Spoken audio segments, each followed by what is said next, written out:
guess it starts out with Dan Cohen, Uh-huh. a friend of ours, was really into drones and drone Yes. technology. He's kind of the cutting edge of it. And he was interested in kind of knowing more about programming the drones and things like that, and we told him that we needed a video. His need met our need, and we began to storyboard the idea. And after working with the drone, The drone has a mind of its own. a lot of stuff we thought we were going to be able to do, Dan said we couldn't do. So we're like, okay, well, let's just make it cool. Let's just make the video just be kind of really about cool shots instead of like a particular storyline or anything like that. The main thing about the video was the drone, which was had 5 minutes of battery power. Yes. And was very sensitive to wind and all that stuff, whatever And we it could was fly in.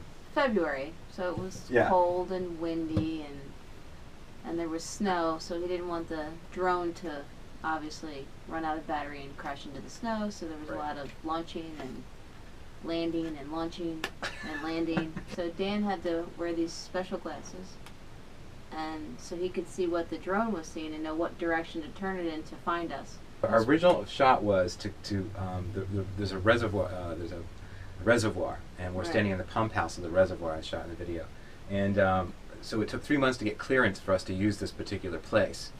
The original intent was to fly the drone at low level, for the beginning of the song, which is almost a minute, and then kind of fly up to the pump house. Well, Dan said it was too far away to fly it, so that a minute of the video was just taken out. We couldn't do that. So all of a sudden it was like, okay, well, we got to fill time. Right. We actually started filming in 2014 in February. Right. And when there was a lot of snow on the East Coast and here in Philadelphia particularly, we shot the field. That was the very first thing we did. So we're in the field marching back around. in the field marching around, and we're still significantly far from Dan, outside of shouting reach. So we have cell phones. We're trying. All right, we're ready. We see the drone going up and the drone going down, and we don't know. Then we would get the call. We're good, and we'd start traipsing through the snow. We did 2 days of shooting in the snow. Uh-huh. First day we got the super high aerial, the very first shot in the video. We just walked and walked and walked for 2 days. Yes, we did. Park in Delaware, on the border of Pennsylvania and Delaware, and it has a massive structure.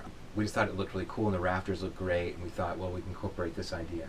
So we shot all these inside stuff. It was going to be like a security camera idea of us running, and then we went to the Delaware River and started filming there. Dan, was trying to control the drone, but he didn't have a sense of distance to the ground, so we're yelling at Dan that he's getting ready to dip the drone into the water. Literally into the water. We're like, Dan! We scream, and he brings it up, thank God, literally right before it was sucked into the Delaware River.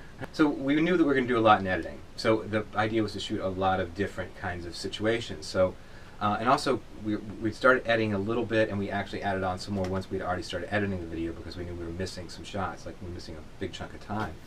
It was never intended to do any kind of shots of me or performance kind of stuff. That Yes, we. yes, it was. The initial one was just awful. But I protested. It's true. I had asked a friend if they happened to know anybody that had a pool, and they did, an indoor pool, because we were filming in March, April. Right. And it was, I didn't really want to jump into a freezing ice pond. So found this guy. He was very good-humored about it, willing to play along. And we went over and filmed there. And we just stuck the camera in the water, and I would just jump in. It was still freezing cold. Instead of just doing a typical kind of performance video, we thought it'd be cool to just to kind of shine different pictures onto ceilings and onto drum kick drum heads, and just have it kind of warped a little bit. A lucky thing, we stood in front of the projector at one point, and we were a shadow against the wall. Right. So we were like, hey, that looks really cool. Let's shoot that. So it ended up being a lot of the video too. Was that kind of the clouds in the back, which is just a still. Then we went to Aqua. Yeah, we're accompanied by a security guard that lets us into the pump house, which is a bridge across the water to this pump house structure. With a very rickety bridge to get way rickety to the water tower on the water. And we did this over my lunch hour. Remember? That's right. It was good. We're all catch as catch can on the video. Yes. So Joanna had literally an hour, Yes. and that's all we had. That was proved to be more than enough time. It was plenty of time. What happened was we're about 300 yards away to our left. Dan was in a little area. It was kind of picnic area, and we could see outside that the drone was going up and down, up and down, up and down. And then the different drone would go up and down, up and down, up and down. Never flying out. Yeah, there was a wind. I think there was a lot of wind that day, so he wasn't sure which drone would be better with the wind, that he could have more control over. Because again, he's sending a very expensive piece of equipment out over water for us, which we are not allowed to dunk anything into. Yeah. So it's like, it can't go in the water. It cannot go in the water. That would have been verboten. It was a very tense time. It was. So the drone finally flies. Yes. And we see it make a kind of a circular pass around the pump house. And we're thinking, okay, this is cool, but it was still pretty far away, and we're wondering when is it going to be, Because we wanted that epic over the water, and then kind of comes up and goes over our heads and around. But right. it stayed fairly high. It just kind of went up high and far away, and then it kind of went back to Dan's position, and then came back. We were kind of wondering what's going on, but there was no communication, and Dan was busy flying it, so I couldn't really talk to him on the cell phone. So we're just like, okay, let's just stick it out. Let's just see what happens. Yeah. So maybe the third pass around, we noticed that the drone is like it flew towards us. We're like, okay, that's cool, but it was great. Not so close. Panned around, then went back, and then took off at like warp speed, 200 miles an hour. It was just going and straight up and away.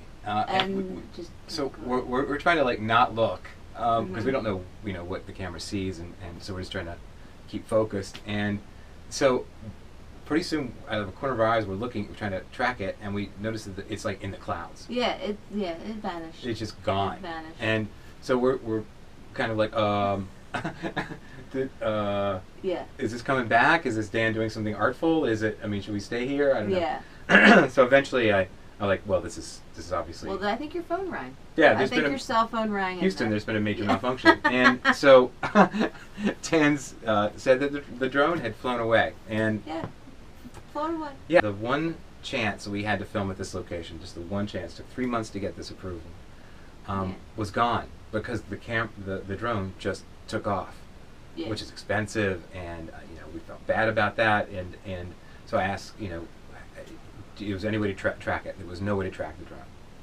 So the shoot was over. We're thinking all this planning is for nothing. We because remember, all the footage is on the camera that has now disappeared with the drone. So we're like, wow. Yeah, it was moments. Horrible. Yeah, we were so horrible. depressed, and we'd already done so much filming. Actually called the police department and the local police department of the area, and they said, "Can you describe it?" And I said, "Yeah, it's it's a 4-propellered thing. It looks hand built." They're like, "Yeah, we got it." So I couldn't believe it. So they had it, and with the camera attached. And when I showed up the police department to get the camera, it was like everybody came out of the woodwork. Everybody was curious about what this thing was and why were you flying it, and why were you filming on this area? Because everybody had a story and an idea of why. Some thought it was like intelligence operation. Some thought it was like a drug operation. Right. And aliens. Yeah, aliens. They couldn't figure out why the camera occasionally had these 2 figures on a pump house. They said that the drone had actually ended up in an old lady's front yard, clipped a tree and came down, and it scared the hell out of her, and so she called, and so remember, there's only 5 minutes of battery power on this thing. So by the end of it, where it kind of lost all of its battery power, the cops had found it. Right. So it was still working when they had found it. So 5 minutes from taking off to hitting a tree to landing to the police getting it. So we looked at. We couldn't believe it. We got the drone back. Couldn't believe we had the camera back. Yeah. And so we looked at the footage, and the first thing we saw was a cop kicking the drone. That's the final thing the camera has on it. Is this cop kind of kicking the drone like what is this? Which we love. We started chopping together with kind of no rhyme or reason, but then we started developing themes, kind of traveling through all these different ideas of water, and hopefully making it interesting as we went along. That's what we're going for, something really visual and wide and big. Hopefully we did, and hopefully there are people out there trying to figure out what it all means.